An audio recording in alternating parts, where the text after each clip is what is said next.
మోసం చేయడం, అబద్ధాలు ఆడడం, మా ఇంట వంట లేదని చెప్పి కూడా మరొకసారి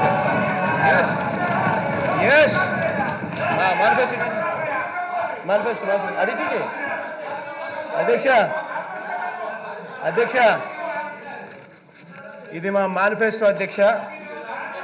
ఈ మేనిఫెస్టో చూపించి, ఈ మేనిఫెస్టో రిలీజ్ చేసి, ఎన్నికలకు వెళ్లే ముందు ఇది చూపించి, ఈ మేనిఫెస్టో ప్రజల దగ్గరికి తీసుకొని పోయి ఈ మేనిఫెస్టోకు ఓటేయండి అని చెప్పి మేము ప్రజలను అడిగినాం.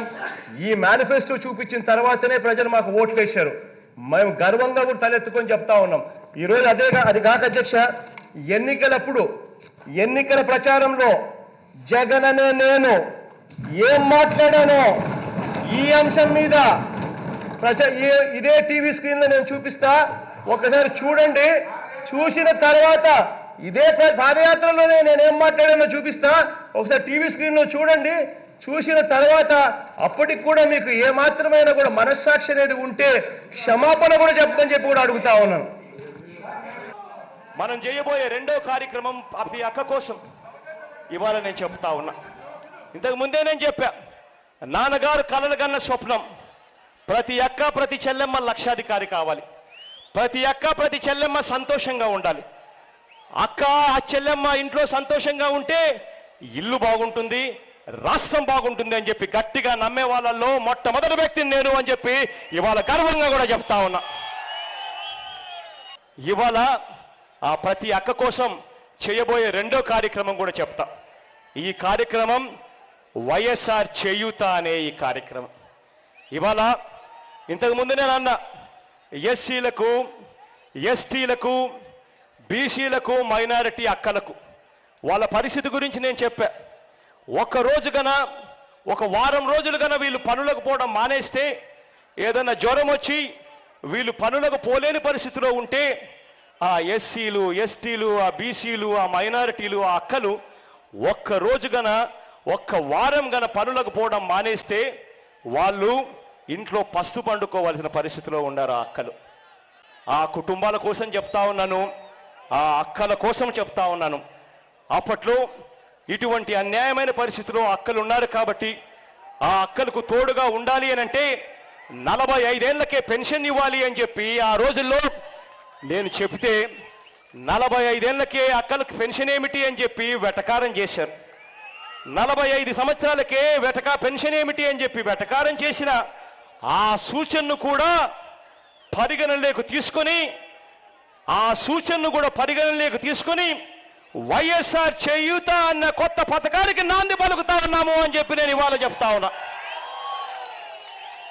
ప్రతి 45 ఏళ్లు దాటిన ప్రతి ఎస్సీ, ప్రతి ఎస్టీ, ప్రతి బీసీ, ప్రతి మైనారిటీకి చెందిన ప్రతి అక్కకు, ప్రతి కుటుంబానికి అక్షరాల 75,000 రూపాయలు ఉచితంగా ఇస్తామని చెప్పి హామీ ఇస్తా ఉన్నాం మీ అందరికీ కూడా.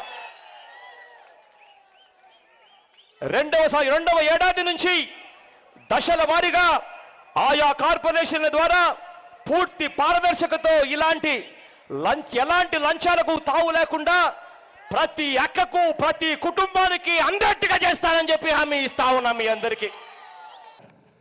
ఇంత స్పష్టంగా చెప్పినా కూడా దీంట్లో వక్రీకరించేదానికి ఎక్కడ తావు కూడా లేదు అధ్యక్ష. ఇటువంటి వక్రీకరణకు కూడా తావు లేని అంశాన్ని కూడా వక్రీకరించడానికి కోసం ఏకంగా సభా సమయాన్ని పూర్తిగా వృధా చేస్తూ, ఎటువంటి డిస్కషన్కు కూడా తావు లేకుండా చేస్తూ, దీంట్లో కూడా రాజకీయ లబ్ధి కోసం స్వార్థంగా ఆలోచన చేసే ఇటువంటి పెద్ద మనిషి చంద్రబాబు నాయుడు గారు ఈ శాసనసభలో ఉండడం నిజంగా బాధపడవలసిన అంశం అధ్యక్ష. ఈ పేపర్లో చంద్రబాబు నాయుడు గారు ఇచ్చిన పేపర్ 18/10/2017కు సంబంధించిన అంశం అధ్యక్ష. 18/10/2017 తర్వాత అధ్యక్ష సెప్టెంబర్ 3వ తారీఖున అనకాపల్లిలో పాదయాత్ర జరుగుతూ ఉండగా చేకోటపాడులో ముత్యాల నాయుడు అన్న కాన్స్టిట్యున్సీలో సెప్టెంబర్ 3వ తారీఖున 2018 అధ్యక్ష పాదయాత్ర జరుగుతూ ఉండగా అధ్యక్ష ఒకసారి వైఎస్ఆర్ చేయూత అన్న పథకాన్ని లాంచ్ చేసింది అక్కడే.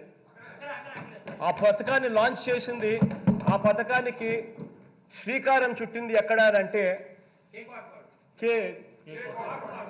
అదే ముత్యాల నాయుడు అన్న కాన్స్టిట్యున్సీలో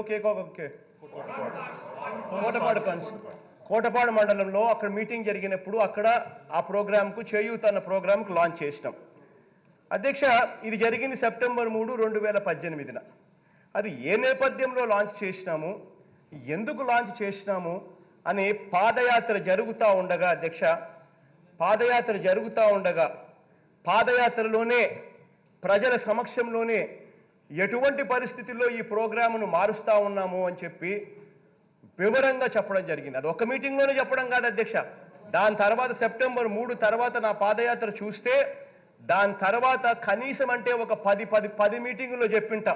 అదే విశాఖపట్నం, విజయనగరం, శ్రీకాకుళం జిల్లాల్లో మీటింగులు చూస్తే వైఎస్ఆర్ చేయూత అన్న ప్రోగ్రాం గురించి ఉట్టి పాదయాత్ర జరుగుతూ ఉండగానే కనీసం ఒక 10 సార్లు చెప్పింటా. ఎలక్షన్ క్యాంపెయిన్లో అయితే త్రూఅవుట్ 2 నెలల పాటు జరిగిన ఎలక్షన్ క్యాంపెయిన్లో అయితే పూర్తిగా ఈ ప్రోగ్రాం గురించి కూడా ఇంకా ప్రజల్లోకి తీసుకొని పోయేదానికోసం వైఎస్ఆర్ చేయూత అన్న ప్రోగ్రాం తీసుకొని పోయేదానికి పూర్తిగా కూడా చెప్పింటాం. చెప్పిన తర్వాత అధ్యక్ష, అదే ప్రోగ్రాం గురించి వైఎస్ఆర్ చేయూత ప్రోగ్రాం గురించి ఎన్నికల మేనిఫెస్టోలో కూడా వివరంగా ఈ మాదిరిగా ఎక్స్ప్లెయిన్ చేస్తూ మేనిఫెస్టోలో కూడా ఈ ప్రోగ్రాం పెట్టిన తర్వాత ఓట్లు అడిగిన తర్వాత ప్రజలు ఓట్లు వేశారు. వేసిన తర్వాత ఇవాళ ఎస్సీలకు, ఎస్టీలకు, బీసీలకు, మైనారిటీలకు సంబంధించి 5 సంవత్సరాలు వాళ్ళ అధికారంలో ఉన్నప్పుడు ఏ రోజు వాళ్ళ గురించి పట్టించుకోలే. ఏ రోజు వాళ్ళకు మంచి చెయ్యాలి అన్న ఆలోచన ఈ పెద్ద మనిషి చంద్రబాబు నాయుడు గారికి ఏ రోజు రాలా. కానీ ఈ రోజు మేము అధికారంలోకి వచ్చిన వెంటనే ఒక నెల కూడా సరిగ్గా తిరక్క మునిపే ఎస్సీల కోసం ఆలోచన చేశాం, ఎస్టీల కోసం ఆలోచన చేశాం, బీసీల కోసం ఆలోచన చేశాం, మైనారిటీల కోసం ఆలోచన చేశాం. ఈ మేనిఫెస్టోలో మేము పెట్టాం కదా అని చెప్పి ఎన్నికలకు 6 నెలల ముందు వరకు దీన్ని లాక్కుంటా పోయి ఆ తర్వాత చేయాలి అన్న ఆలోచన చేయలేదు. మొట్టమొదట శాసనసభలోనే చట్టాన్ని తీసుకొస్తా ఉన్నారు. చట్టాలను తీసుకొస్తా ఉన్నాం. తీసుకొచ్చి బీసీలకు, ఎస్సీలకు, ఎస్టీలకు, మైనారిటీలకు పూర్తిగా మంచి చేయడానికి అడుగులు వేస్తా ఉన్నాం. నామినేషన్ పదవుల్లోనే కాదు, నామినేషన్ వర్కుల్లో కూడా 50% రిజర్వేషన్లు ఎస్సీలకు, ఎస్టీలకు, బీసీలకు, మైనారిటీలకు ఇచ్చే చారిత్రాత్మక నిర్ణయం తీసుకున్నాం. మహిళలకు సంబంధించి 50% రిజర్వేషన్లు ఇస్తూ నామినేటెడ్ పదవుల్లోనూ, నామినేటెడ్ ద్వారా వచ్చే కాంట్రాక్ట్ వర్కుల్లోనూ పూర్తిగా మహిళలకు కూడా ఇచ్చేట్టుగా చారిత్రాత్మక నిర్ణయాలు తీసుకుంటా ఉన్నాం. పర్మనెంట్ బీసీ కమిషన్, శాశ్వత ప్రాతిపదికన బీసీ కమిషన్ నిలిచేట్టుగా బిల్లు కూడా మూవ్ చేశాం. ఇన్ని గొప్ప కార్యక్రమాలు చేస్తా ఉంటే 75% అధ్యక్ష లోకల్ రిజర్వేషన్లు, పిల్లలకు ఉద్యోగాలు దొరక అల్లాడిపోతా ఉన్నారు. ఈ పెద్ద మనిషి ముఖ్యమంత్రిగా 5 సంవత్సరాలు ఉన్నారు. ఏ రోజు కూడా పిల్లల గురించి ఆలోచన చేయలేదు, వాళ్ళ ఉద్యోగాల అవకాశాల గురించి ఆలోచన చేయలేదు. ఏ రోజు బీసీల గురించి ఆలోచన చేయలేదు, ఎస్సీల గురించి ఆలోచన చేయలేదు, ఎస్టీల గురించి ఆలోచన చేయలేదు, మైనారిటీల గురించి ఆలోచన చేయలేదు.